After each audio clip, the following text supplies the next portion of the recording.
Birthday ಕಾರ್ಯಕ್ರಮವೊಂದರಲ್ಲಿ ಆಹಾರ ಸೇವನೆ ಮಾಡಿದಂತವರು ಅಸ್ವಸ್ಥಗೊಂಡಿರುವಂತ ಘಟನೆ ಸಂಭವಿಸಿದೆ. 30ಕ್ಕೂ ಅಧಿಕ ಮಂದಿ ಬರ್ತ್ಡೇಯ ಊಟ ಸೇವಿಸಿ ಅಸ್ವಸ್ಥರಾಗಿದ್ದಾರೆ. ಇವರನ್ನೆಲ್ಲ ಹುಮ್ನಾಬಾದ್ ಆಸ್ಪತ್ರೆಗೆ ದಾಖಲು ಮಾಡಲಾಗಿರುವಂತಹ ಡೀಟೇಲ್ಸ್. ಬೀದರ್ ಜಿಲ್ಲೆ ಹುಮ್ನಾಬಾದ್ನ ಹಣಕುಣಿ ಗ್ರಾಮದಲ್ಲಿ ನಡೆದಿರುವಂತ ಘಟನೆ ಇದು. ಮಹೇಶ್ ಭಾಗೋಡಿ ಕುಟುಂಬದಲ್ಲಿ ಒಂದು ಹುಟ್ಟುಹಬ್ಬದ ಕಾರ್ಯಕ್ರಮ ಇತ್ತು. ಈ ಕಾರ್ಯಕ್ರಮಕ್ಕೆ ಬಂದಂತವರು ಅಲ್ಲಿ ಆಹಾರವನ್ನ ಸೇವಿಸಿದ್ದಾರೆ. ಸಂಬಂಧಿಕರು ಪರಿಚಯಸ್ಥರೆಲ್ಲರನ್ನೂ ಕೂಡ ಕರೆದಿದ್ರು, ಆಹ್ವಾನಿಸಿದ್ರು. ಅಲ್ಲಿನ ಊಟ ಸೇವನೆ ಮಾಡಿದ ಬಳಿಕ ಎಲ್ಲರ ಆರೋಗ್ಯದಲ್ಲಿ ಏರುಪೇರಾಗಿದೆ. ಪಾನಿಪುರಿ, ವೆಜ್ ಬಿರಿಯಾನಿ, ಕೇಕ್ ತಿಂದವ್ರಿಗೆ ವಾಂತಿ, ಬೇದಿ, ಹೊಟ್ಟೆ ನೋವು ಕಾಣಿಸ್ಕೊಂಡಿದ್ರಿಂದ ಎಲ್ಲರನ್ನ ಆಸ್ಪತ್ರೆಗೆ ದಾಖಲು ಮಾಡಲಾಗಿದೆ. ಇದೀಗ ಅಸ್ವಸ್ಥಗೊಂಡವರ ಆರೋಗ್ಯವನ್ನ ಶಾಸಕ ಸಿದ್ದು ಪಾಟೀಲ್ ವಿಚಾರಿಸಿದ್ದಾರೆ ಅಂತ ಗೊತ್ತಾಗ್ತಾ ಇದೆ.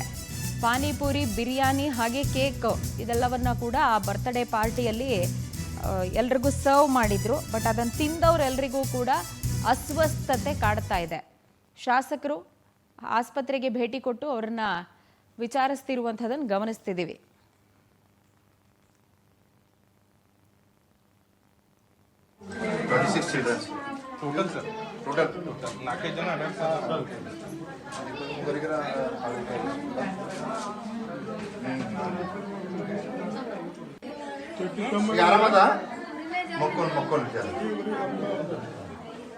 ಮಕ್ಕಳು ಸ್ವಲ್ಪ ಮಕ್ಕೊಂಡ್ರೆ ಅಂದ್ರೆ ಜರ ಇದು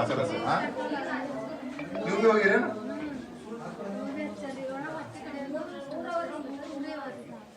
ಈಗ ಕಮ್ಮ ಆಗೋದು ಜರ ಕಮ್ಮ ಆಗ್ತಾವ. ಇದು ಕಮ್ಮ ಆಗ್ಬೇಕು. ಉಲ್ಟಿ ಸಂಡಸ್ ಕಮ್ಮ ಆಗ್ತಂದ್ರೆ ಉಳಿದೇನೆ.